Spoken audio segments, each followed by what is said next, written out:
The Bible in your reading from the English Standard Version for July the 10th is Psalms chapters 1, 2, 3, and Acts chapter 16, verses 1 through 15. Psalms chapter 1. Blessed is the man who walks not in the counsel of the wicked, nor stands in the way of sinners, nor sits in the seat of scoffers. But his delight is in the law of the Lord, and on his law he meditates day and night. He is like a tree planted by streams of water that yields its fruit in its season, and its leaf does not wither.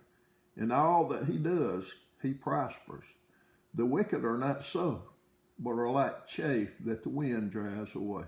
Therefore the wicked will not stand in the judgment, nor sinners in the congregation of the righteous.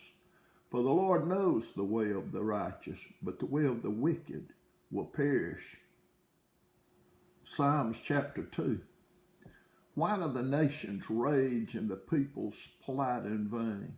The kings of the earth set themselves, and the rulers take counsel together against the Lord and against his anointed, saying, Let us burst their bonds apart and cast away their cords from us. He who sits in the heavens laughs, the Lord holds them in derision.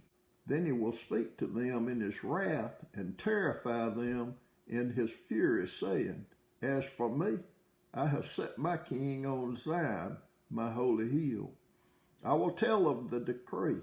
The Lord said to me, You are my son. Today I have begotten you. Ask of me, and I will make the nations your heritage, and the ends of the earth your possession.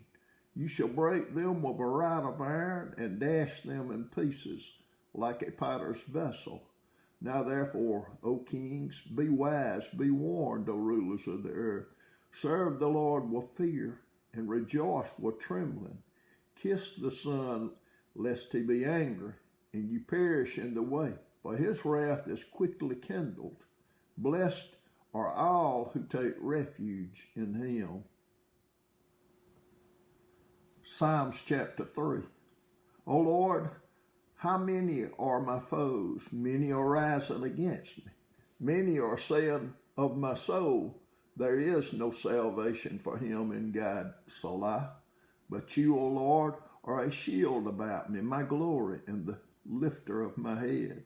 I cried aloud to the Lord, and he answered me from his holy hill. Salah. I lay down and slept. I woke again, for the Lord sustained me.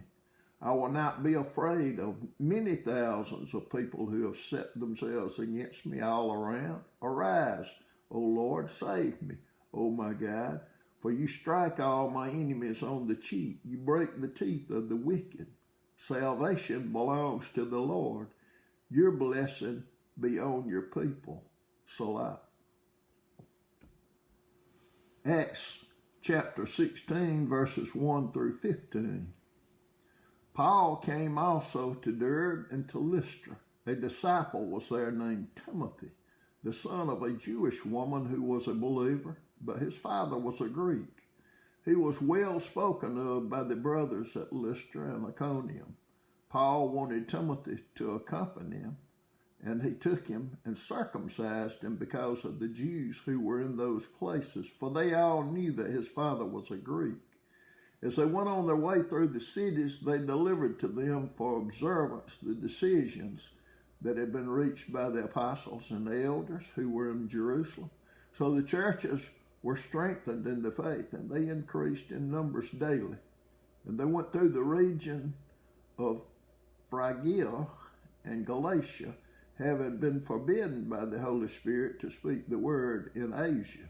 And when they had come to Mysia, they attempted to go into Bithynia, but the Spirit of Jesus did not allow them. So passing by Mysia, they went down to Troas, and a vision appeared to Paul in the night. A man of Macedonia was standing there, urging him and saying, Come over to Macedonia and help us. And when Paul had seen the vision, immediately we sought to go into Macedonia, concluding that God had called us to preach the gospel to them. So setting sail from Troas, we made a direct voyage to Samothrace, and the following day to Neapolis, and from there to Philippi, which is a leading city of the district of Macedonia and a Roman colony. We remained in this city some days, and on the Sabbath day we went outside the gate to the riverside, where we supposed there was a place of prayer, and we sat down and spoke to the women who had come together. One who heard us was a woman named Lydia from the city of Thyatira, a seller of purple goods who was a worshiper of God. The Lord opened her heart to pay attention to what was said by Paul, and after she was baptized and her household as well, she urged us, saying, "If you have judged me to be faithful to the Lord, come to my house and stay." And she prevailed upon us.